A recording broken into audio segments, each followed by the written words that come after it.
Así es, ya tenemos un nuevo capítulo de Mentes Peligrosas. En esta tercera edición vamos a conocer una historia que a pesar del tiempo ha quedado en la retina de la gente. Me refiero al caso de los hermanos Rojo. La pregunta que todo el mundo se hizo en algún instante es cómo una madre pudo haberle quitado la vida a uno de sus hijos y dejar a otro con secuelas de por vida. Es un caso donde la mujer fue juzgada, es un caso donde la mujer hoy día cumple una cadena de por vida en la cárcel, una cadena perpetua, y finalmente nosotros junto a la analista y psicóloga forense Margarita Rojo nos adentramos en su mente. Quisimos conocer qué pudo pasar detrás de esa cabeza de una madre que finalmente, al parecer y según las conclusiones a las que se llegó en el juicio, por celos, le quitó la vida a uno de sus hijos y al otro efectivamente lo dejó con secuelas de por vida. No solamente nos adentramos en su mente, sino que también pudimos conversar con ella. En exclusiva tuvimos una conversación con ella al interior de la cárcel y le preguntamos por todas las acusaciones que se hicieron en su contra y veamos cómo nos respondió. Mentes Peligrosas.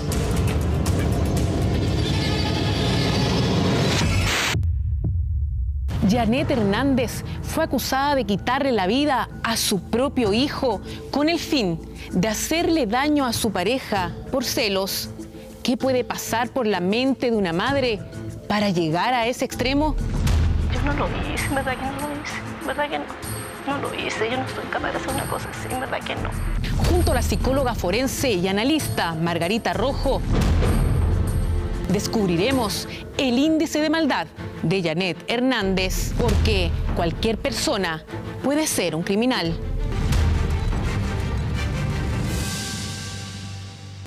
Como todos los días llegamos y que abramos la puerta y lo encontramos con lo que lo encontramos.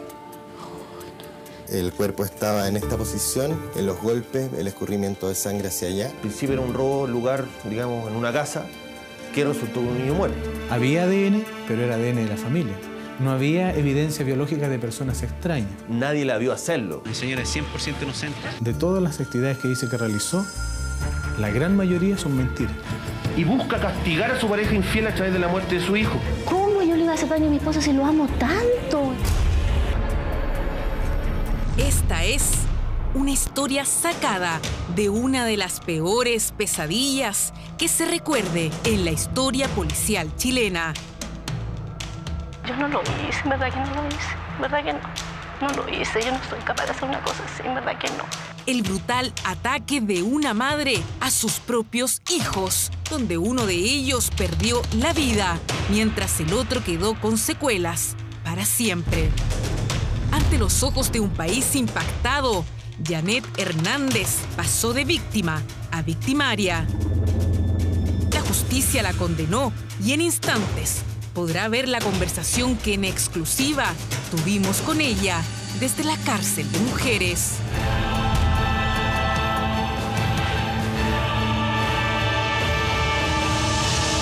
Corría enero del 2008, un día normal para la familia Rojo Hernández, conformada por el matrimonio de Janet y Pablo, su hijo del mismo nombre de 16 años y el más pequeño, Esteban, de tan solo 7. Vivían tranquilamente en una casa de 2 pisos, ubicada en una tranquila villa de la comuna de Puente Alto. Sin embargo, nadie esperaba que ese caluroso jueves 17 de enero del 2008, la vida de esta familia cambiaría para siempre y de una manera absolutamente desconcertante. Alguien se había infiltrado en casa de los Rojo Hernández a mediodía. Los padres estaban en sus trabajos y los hijos Pablo y Esteban esperaban en casa. Hasta que llegó la noche. Pablo y Janet venían regresando juntos a casa y ahí comenzó la pesadilla.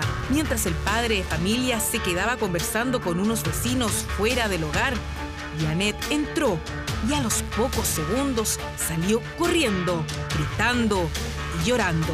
Sus 2 hijos habían sido violentamente atacados. Pablito fue encontrado en el sofá del primer piso de la vivienda con un fuerte golpe en su cabeza, mientras que Esteban estaba en el suelo de su dormitorio, ubicado en el segundo piso de la casa.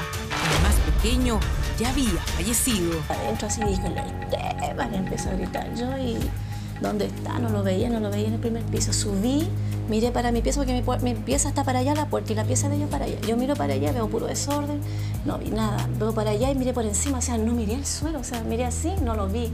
Bajé y le dije, acá no está. Y él empezó a gritar para la calle si acaso lo habían visto en la calle. No está, decimos que no lo hemos visto. De ahí otra vez. Ella bajó y vuelvo, yo subo. Sí. Y yo, no, pero en entre medio yo subo yo de nuevo, claro, porque lo tiré para un lado y fui a mirar de nuevo. Entré al baño y dije, nada. Fui para allá, tampoco. Y dije, ¿pero dónde? Esteban, lo llamaba. Y en eso me tiro para la pieza y miro, nada, y de repente miro, porque como la alfombra es oscurita, es ploma. Y en eso miro así, claro, y ahí estaba botadito ahí en el suelo. Entre las dos camas. Sí, entre las dos camas, estaba ahí. Entre las ventanas, sí, estaba ahí. Y yo cuando lo vi, no le vi al tiro la cabecita, o sea, yo lo vi que estaba de guatita así, le veo las patitas y lo voy a tomar así, le tomo las patitas y ahí lo veo, le veo para arriba y lo veo. Y quedé así, cuando digo acá está. Acá fueron los golpes. La apreciación forense en torno al objeto con el que se golpeó fue que es corto, puesto que si de haber sido más largo el escurrimiento de sangre, las manchas de sangre habían tenido un desplazamiento más alto. Y es por eso que nosotros concluimos que fue un objeto contundente. Vemos que hasta la agresión de Esteban, el cuerpo estaba en esta posición, en los golpes, el escurrimiento de sangre hacia allá. También fue levantada la cortina. Entendemos que el autor tapó, no tenía manchas de sangre, y en consecuencia habría tapado este lugar cuando después de la agresión. Un caso que inmediatamente llamó la atención porque alguien habría cometido un crimen tan cruel intentando asesinar a 2 menores de edad. Al principio era un robo, lugar, digamos, en una casa, que resultó con un niño muerto. Parecía muy extraño, parecía muy raro que por robar unas pocas cosas hubiese tenido esa consecuencia tan grave. Pensamos en situaciones, digamos, de narco, vinculadas al narcotráfico, pasionales. Buscamos, digamos, los caminos de lo racional, pero fue una situación bien inverosímil. Fíjate, Margarita, que las primeras señales hablaban de que alguien entró a robar a la casa de la familia Rojo. Y al ver a los niños que al parecer habían puesto resistencia, simplemente decidieron deshacerse de él. Claramente era una situación muy cruel, muy dolorosa, pero nadie se imaginaba en ese instante que lo que vendría después iba a ser peor. Precisamente a mí me causaban ya dudas el sitio del suceso. Habitualmente cuando se trata de robos, es muy difícil que puedan asesinar a las personas que están ahí. Se trata, ¿no es cierto?, de casos mucho más críticos y además no había nada que pudiera hacer pensar preliminarmente que se tratara de un robo. Y sabes que te doy un antecedente más que era bastante importante en ese minuto. Se descubrió que las cerraduras no habían sido forzadas. Entonces ahí los investigadores empezaron a pensar que quizás se tenía que reducir el círculo de investigación hasta la gente más cercana e incluso podía ser un familiar muy cercano. Comenzaban a revelarse las primeras pistas. El sitio del suceso era mezquino. Solo habían huellas de los familiares y la teoría del robo no era del todo convincente. Se perició el sitio del suceso y fue en ese sentido mezquino. Habían huellas, pero de la familia. Había ADN, pero era ADN de la familia. No había evidencia biológica de personas extrañas. Las primeras pistas en esta causa tuvieron que ver con personas que vivían cerca de la casa donde residían los niños, este grupo familiar. Daban cuenta de que ella desde antes de aparentemente saber la noticia de lo que había pasado en su casa, ella actuó raro desde el primer momento. Tenía que llegar a abrir una peluquería donde ella trabajaba, siempre llegaba temprano a abrirla. Y ese día llegó 3 horas tarde. Luego pensaban en un ladrón, pero no habían signos de forzamiento en las puertas. Y la gente que trabajaba con ella nos decía que la habían visto extremadamente rara ese día. Pero para nosotros no era suficiente. Para los investigadores, alguien del círculo cercano estaba involucrado. Había que analizar las rutinas del padre, la madre e incluso el hijo mayor. Los vecinos de la villa, quienes pudieron ser testigos claves de lo ocurrido ese día, no tenían mayor información. Era la propia dueña de casa quien manejaba una versión más acabada. Yo entré, vi al Pablo, yo quedé choqueada. No me salía el habla, nada, porque lo llamaba y no me salía el habla, no me salía. El Pablito movía su manito, así, me acerqué porque yo fui la primera que entré. Y cuando lo vi fue una cosa tan... oh, Dios mío, no se lo doy a nadie. A nadie le doy eso porque uno viene tan tranquila de la pega a ver a su hijo a su casa. Como todos los días. Como todos los días llegamos y que abramos la puerta y lo encontramos con lo que lo encontramos. No, fue fuerte. Veía muy poco comprometida sentimentalmente con lo que había pasado. No es que eso dijimos, oh, esta señora participó, pero sí nos resultó sumamente chocante. Era muy chocante verla hablar del caso, de la situación, de lo que ella había visto y con esa forma. Ella no simulaba llorar, pero no lloraba. Cada vez se comenzaba a achicar el círculo de sospechosos. Los investigadores avanzaban con suma fineza para recabar la información en el más completo hermetismo, especialmente porque las miradas apuntaban al matrimonio Rojo Hernández. De acuerdo a los forenses, a los niños los atacaron entre las 11:30 y la 1:30 de ese día. Y esa era la hora en que usted estaba en la casa. Sí, pero yo siempre he dicho al principio, yo me fui a las 2:30 y los niños quedaron bien. Yo me despedí de Pablito y me despedí de Esteban, de los dos. Nadie la vio hacerlo, pero sí había una vecina que la vio salir, que daba una hora, y unos vecinos que estuvieron, porque fueron unos niños los que escucharon algunos eventos importantes, obviamente que no querían declarar ni hablar, pero finalmente lo hicieron. Además, coincidentemente, muchas personas se cambiaron de casa en esa misma fecha, entonces era como un poco sospechoso.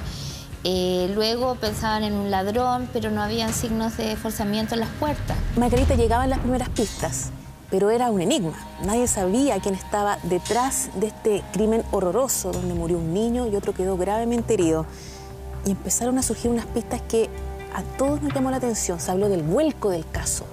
Y es que precisamente nadie podía creer que una de las personas indicadas como posible agresora era nada menos que la mamá de los hermanos Rojo. ¿Una madre que mata a sus hijos? Difícil de pensar, pero sí existen mujeres que tienen ese vínculo, ¿no es cierto?, materno, que podrían ser asesinas de sus propios hijos. Ya el síndrome de Medea, que se explica, ¿no?, que ella precisamente de la mitología griega es quien asesina a sus propios hijos para vengarse.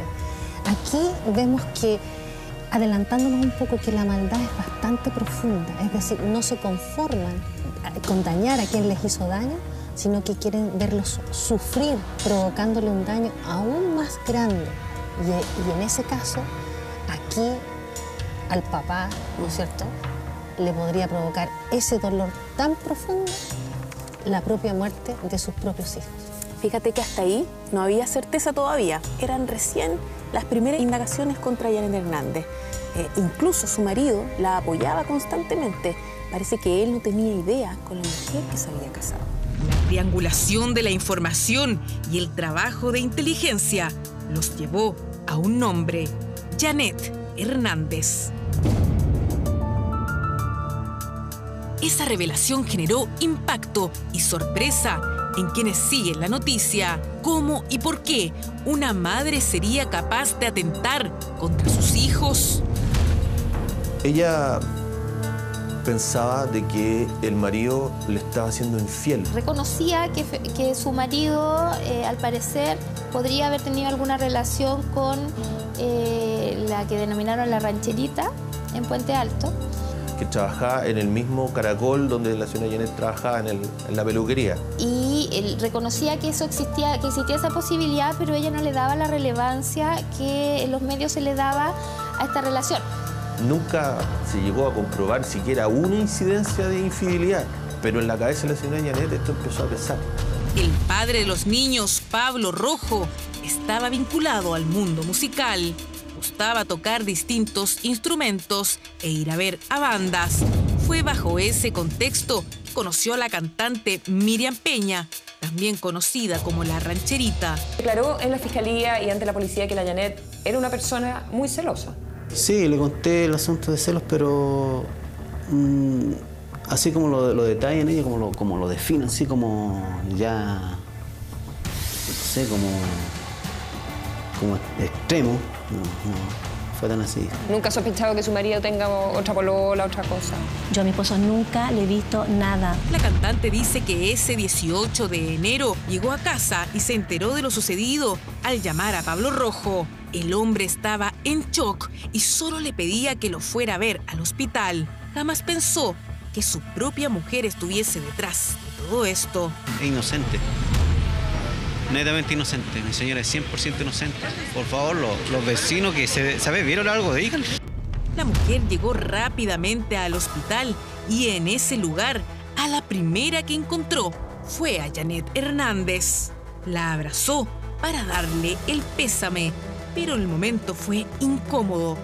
Aseguró que lo sintió demasiado frío por la actitud distante que tenía la mujer. Pablo Rojo reconoció que con su esposa sí tenían problemas en el matrimonio y que ella le hacía escenas de celos con diversas mujeres.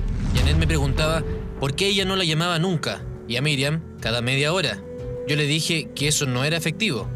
En un momento se empezó a alterar y tomó un CD de Miriam y me lo empezó a refregar en la cara. Se señaló que a propósito de esto ella habría desencadenado en ella una rabia, una ira que la habría llevado a matar a sus hijos.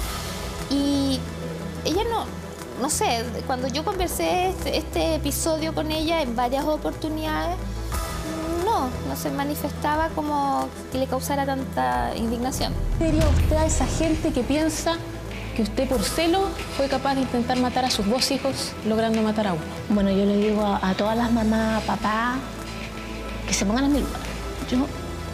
Es cierto que era celosa, es verdad. No lo puedo negar.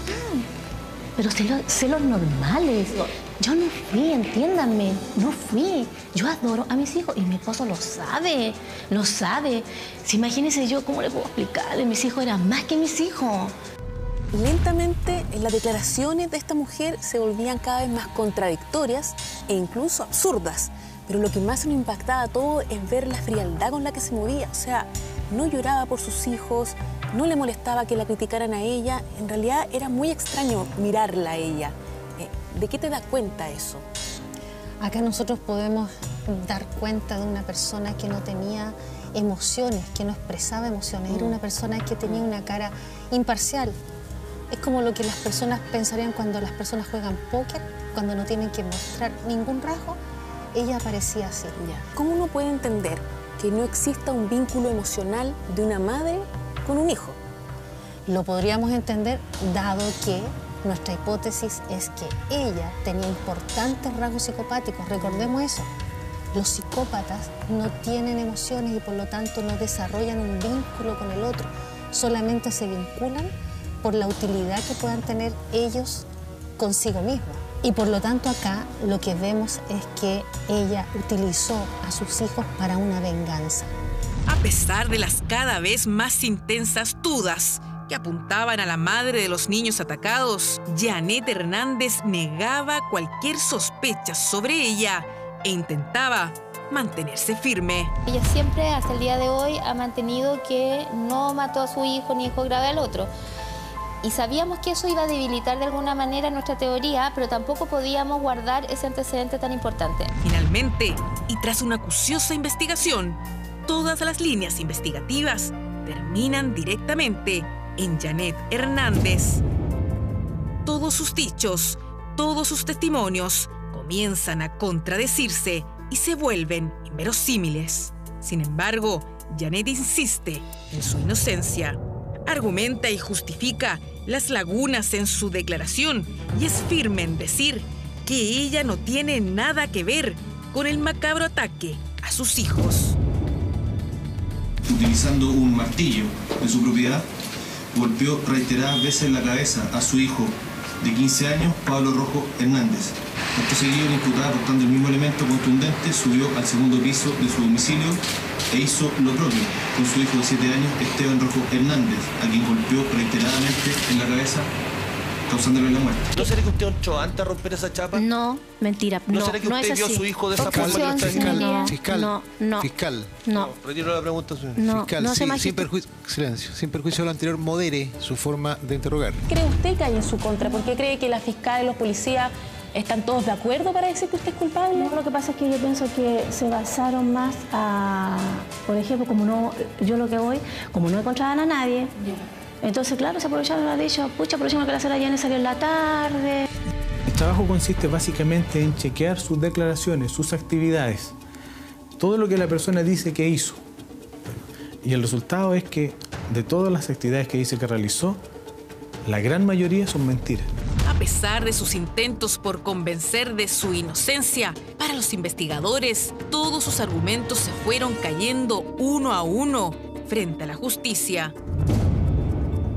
La fiscalía comenzaba a tener claridad de lo que al parecer había ocurrido.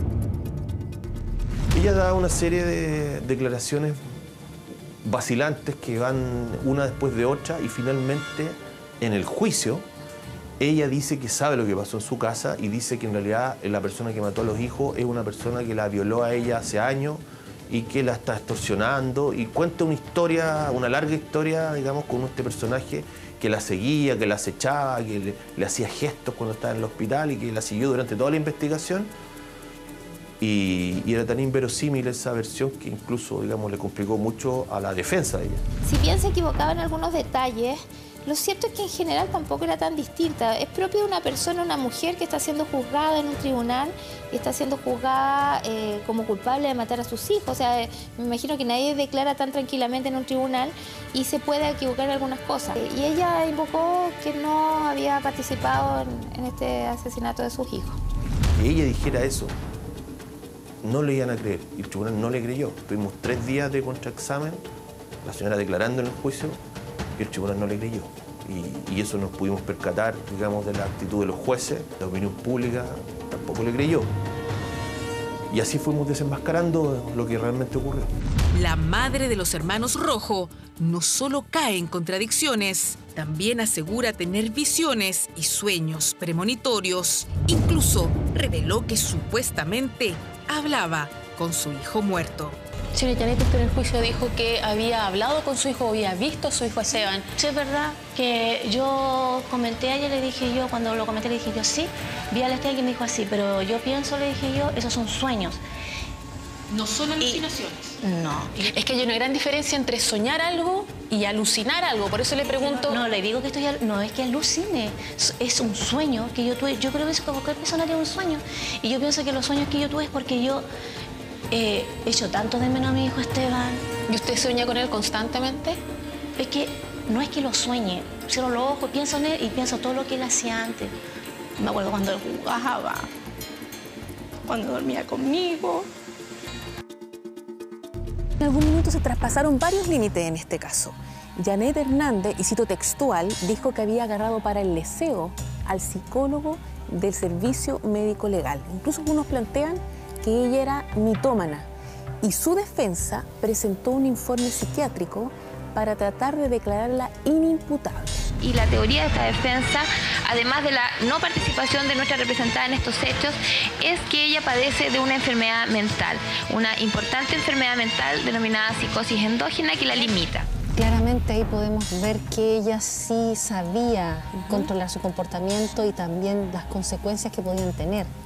Y por lo tanto nosotros a veces, Paula, nos enfrentamos que la defensa, a costa de poder establecer, ¿no es cierto?, a costa de querer ganar ese juicio, claro, quisieran hacer aparecer a una persona como loca o demente. Eso pasa mucho. Claro, y te das cuenta que aquí si dicen de una psicosis orgánica, endógena, esto está asociado a un tipo de esquizofrenia, pero ella nunca mostró ningún indicador en su historia. Para algunos investigadores, y se fueron cerrando el círculo de la investigación, plantean que el móvil que habría tenido ella eran precisamente los celos por su marido, quien habría tenido una relación paralela con otra mujer, con Miriam Peña.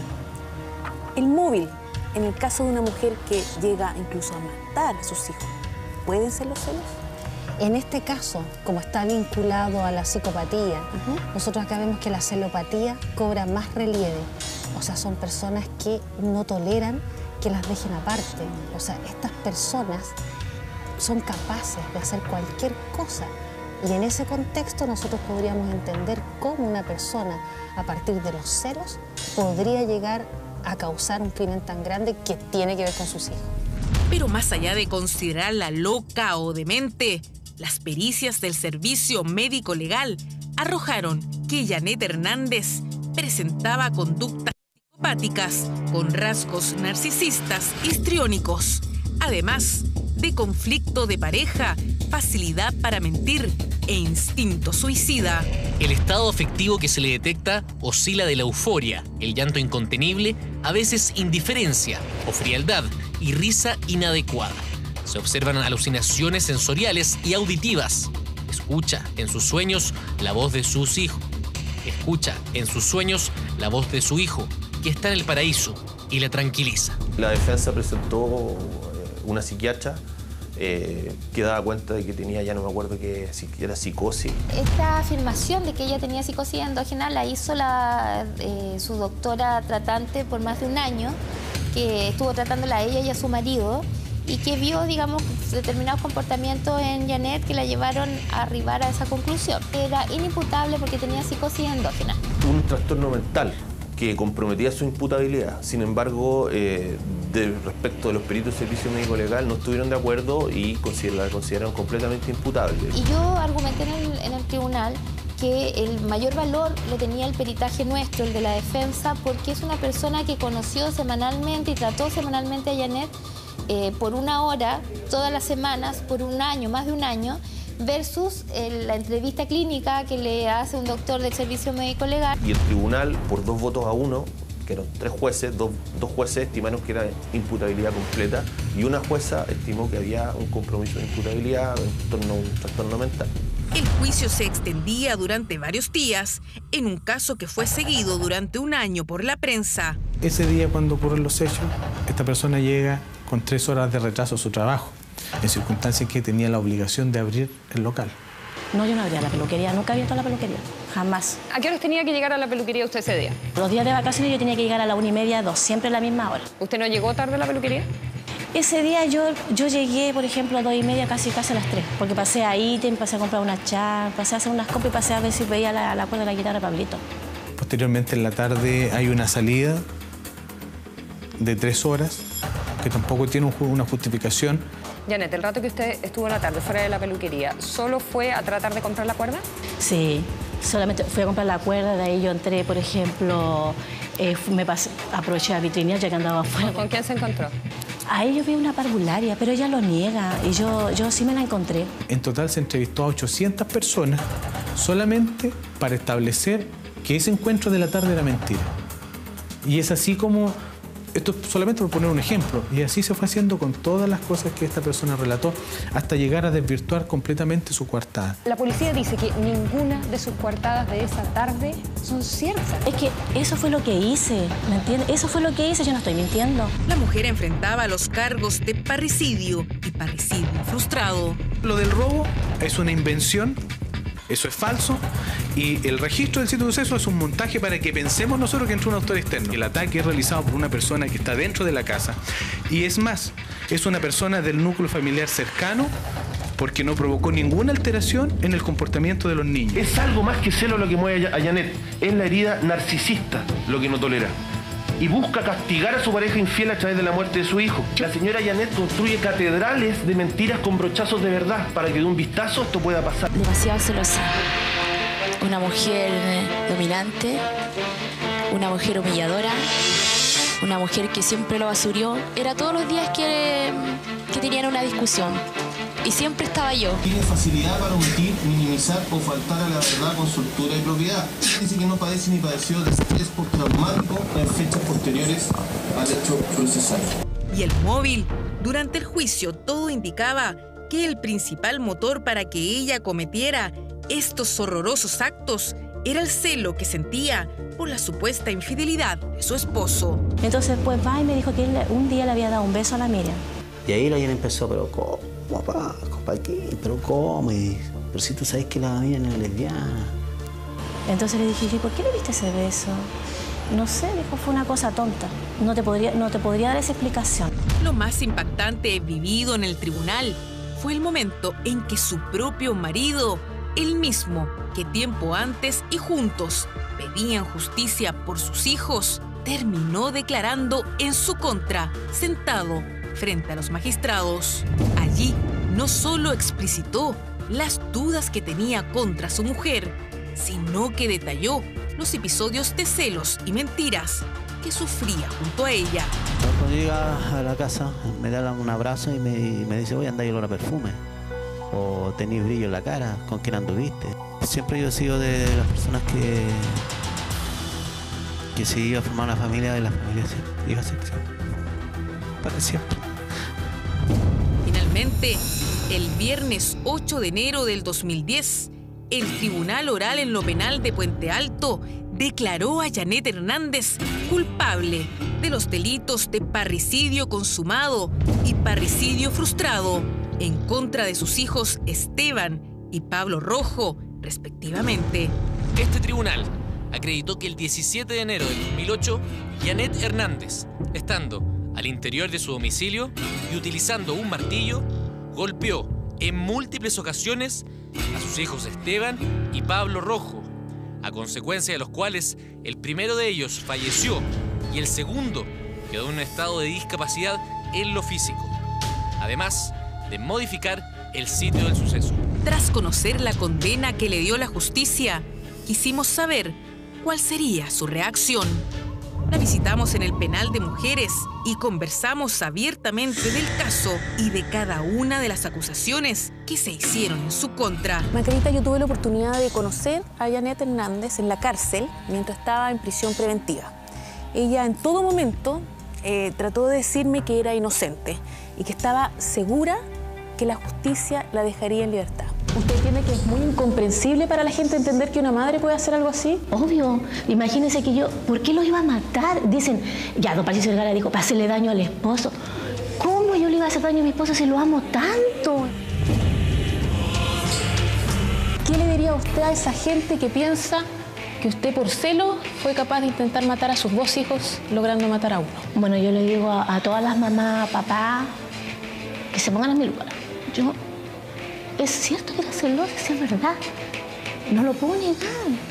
Pero celos normales. Yo no fui, entiéndanme. No fui. Yo adoro a mis hijos y mi esposo lo sabe. Lo sabe.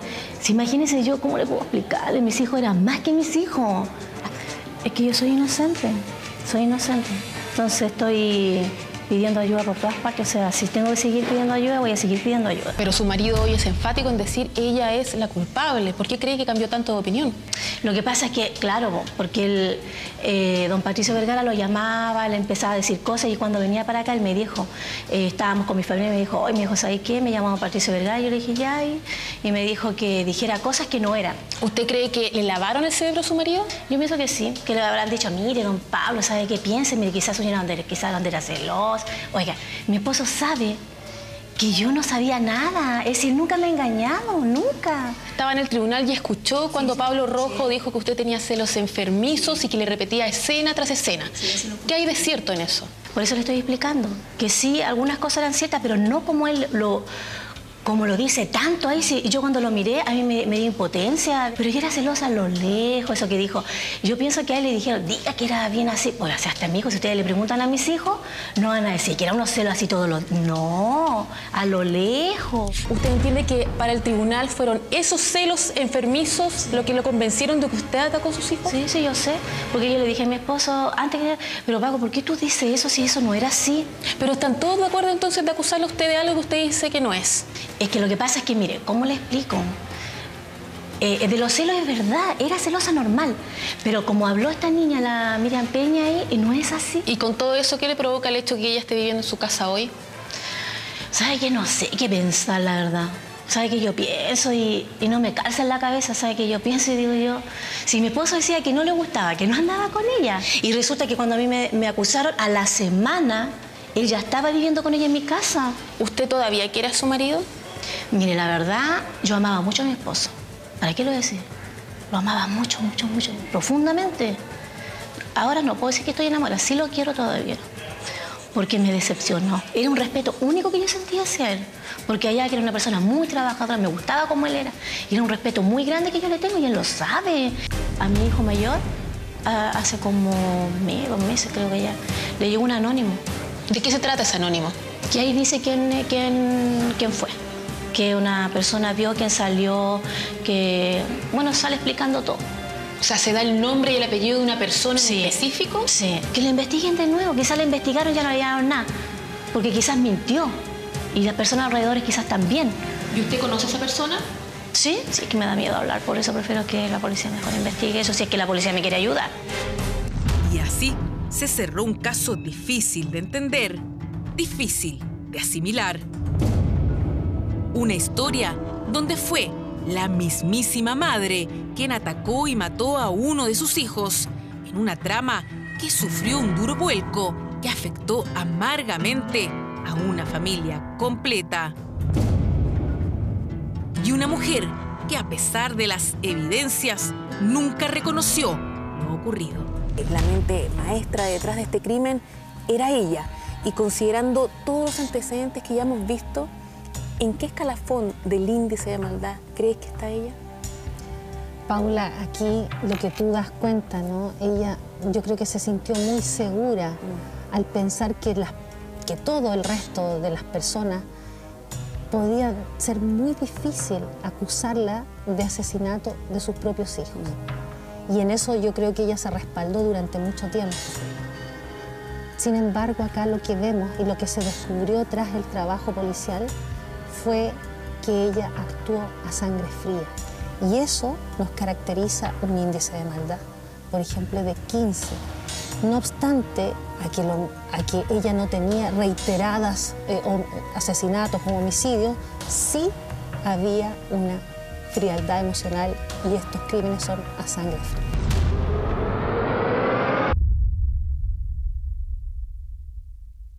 Es un número muy alto y este caso sin duda causó una conmoción a nivel nacional. Se trataba de una mujer que fue capaz de quitarle la vida a uno de sus hijos solo para hacerle daño a su pareja.